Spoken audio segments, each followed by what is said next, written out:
So, the leaderboard for Druid is looking pretty one-sided, with me in spot 1, 2, and 3 for solo, trio, and 4-play, with every other Druid quite a bit far behind me. And also for overall rankings, I am currently ranked 7 as the only Druid at all. I believe oh, still me. Still the only Druid. 2,000 years later. I don't know how far we're gonna go down for Druid, but... Oh, there we go. We have Dronix with my build and as the next one. Dronix running a friend of mine, running my build. No petting zoo, running a different build. Now, let me tell you why I believe my build is gonna be stronger. So, here, as you know, I do the tier list for Mobile Edix. I have my 2 builds. This one is similar to small petting zoo build as it uses companions. Now, the mistake I believe he's doing is running Tybalt's Will. Now, Tybalt's Will is a problem because it has so much damage and resource generation that you feel compelled to use it. Thing is, you can't really run high tier of AOZ with it because you're gonna die and you're not gonna be able to level up your glyph. So how did I solve this? Well, this is my companion build and it has a lot of the same changes I did to the other build. Mainly is running Starlight Aspect and is running those pants with Disobedience and Vigorous Aspect rather than T-Bolt, which makes the build tanky, but that's not the only reason. Let's go talk about what I believe to be the better build, which is Shredwork. And also about all the changes that I've did to the build to enable it to reach tier 24 and also 19 solo very easily. 19 solo has been only 2 tries. In fact, I have a video for it where you can see both tries. I do one after the other. Anyway, this is not enough. Starlight Aspect is great because it allows me to play without the Tybalt's Will, but the reason why it is so powerful for me is because it is allowing me to run a different Paragon board, which we'll discuss later. You should really check the part about the Paragon board later because it explains how the build is so tanky, which is something people struggle with. So changes has been made to the Paragon board. Starlight Aspect has been introduced to the build. And I've removed the Keystone passive from the build, Nature's Fury, and also Aspect Nature's Savagery, and I'm running instead Aspect of Elements because snapshotting your element aspect is legal. If you do not know what it is, it's pretty much you enter the dungeon with a 2-handed weapon with the aspect of elements, and then you switch to your normal 2-handed weapon, and basically you have now two 2-handed aspects. It only works with aspect of elements, but it has been allowed on the leaderboard for max roll, so I have to use it. Let's go in game and talk about the changes I've made to the build. Let's start right away with the Paragon board. Okay, so here we are in game. First thing to see, my HP is 23k.8. When I use my elixir of choice, which is the Gillian's Brew, because you can get as many of those as you want, my HP is now 27k. Very tanky. Why do we have so much HP? Let's go over that. We have had complete rework of the Paragon board, and I want you guys to understand one thing, that every time you get an HP node like this, that's 2% damage reduction. Because you get 2% HP. Real 2% HP. Meaning that it's 2% damage reduction, pretty much. So, the core idea is to get as much HP as possible. First board, you have to have your glyph.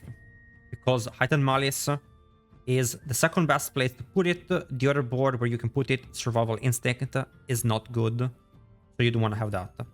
We take Heightened Malice because it works on Seekers. And here is the first change I made to the build. Look at this beauty, 18% damage reduction from vulnerable enemies. This is the Thunderstruck board. I decided to play Keeper here, which adds 10% non-physical damage, aka poison, aka these double dips. So this brings 18% plus 6% extra, so 24% damage reduction on Seekers. Chef Case, very tanky. Here I have to use Fang and Claw. I don't use Fang and Claw here because I use the Tears of Blood, which will give me, of course, damage reduction from poisoned. So we get 9% extra HP thanks to Fang and Claw, which is 9% damage reduction. Now, again, here, this is the 5th board, and I use Werewolf here because it's extremely efficient. We are very, very short on Paragon points in this build. So those nodes are not gonna be activated. We activate perfectly everything up to 1, 2, 3, 4, and as you can see here, this is active.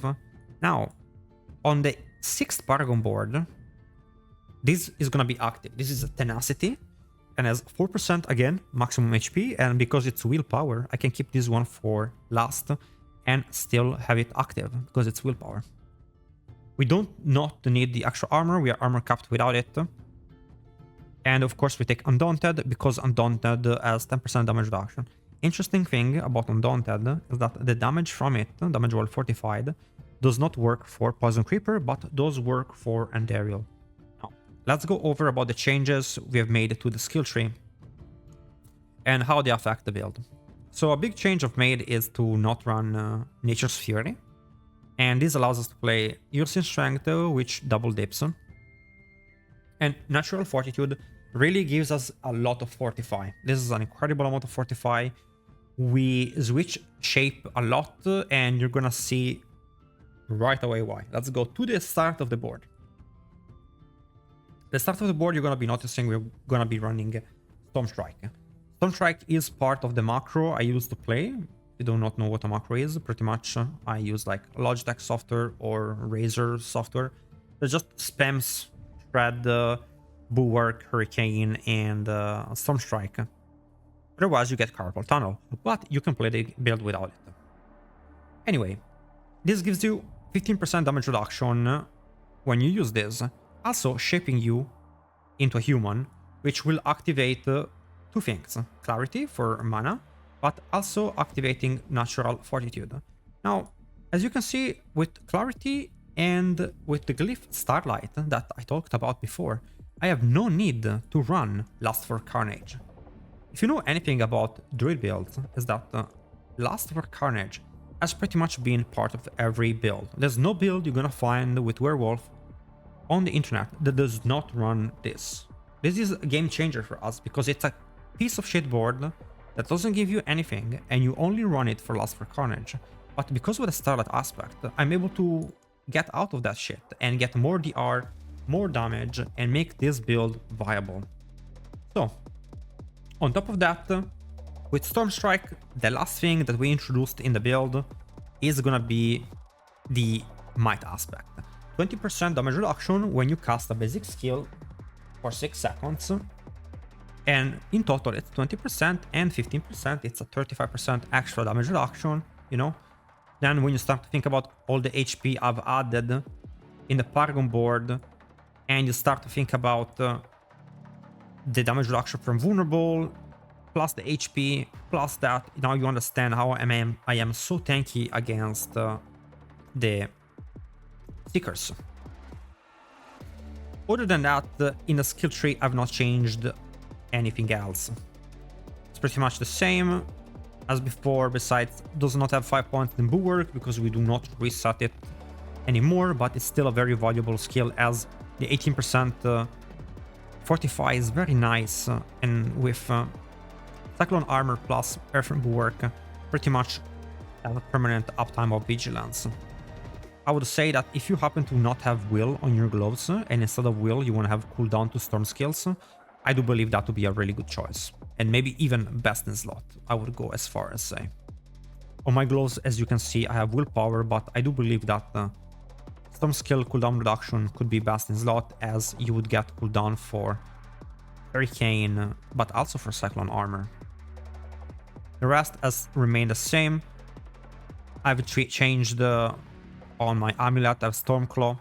This is because this 45% damage, like I explained, is extremely powerful in AoE. In AoE, I already outdamage Barbs because of my double dipping, and also because every unit, every enemy I hit will also hit every other enemy with Stormclaw. So 20 enemies will be 400 times damage, because 20 enemies hitting 20 people, it's 400. So very much like Barber was in Season 1, you get a similar effect. Stormclaw plus Inexorable Will and Flicker Step are a core part of the build. And that's pretty much for the changes I've made. I think this to be the top tier build for Druid. and I'm gonna be pushing it to the limit, and I have a trick up my sleeve for clearing tier 25 solo. So we'll see if I'll be able to do that, and what time I can get on it compared to barbarians. But so far I have passed pretty much all the other classes already. I just have to be able to pass barbarians. So I'm on my quest. We'll see how far we can go with the worst class in the game. Guys, thank you for watching, and I will see you guys on the next video. For my builds, as always, check Mobalytics, and or you can come and say hi to my stream. Anyway, have a good day. See you on the leaderboard.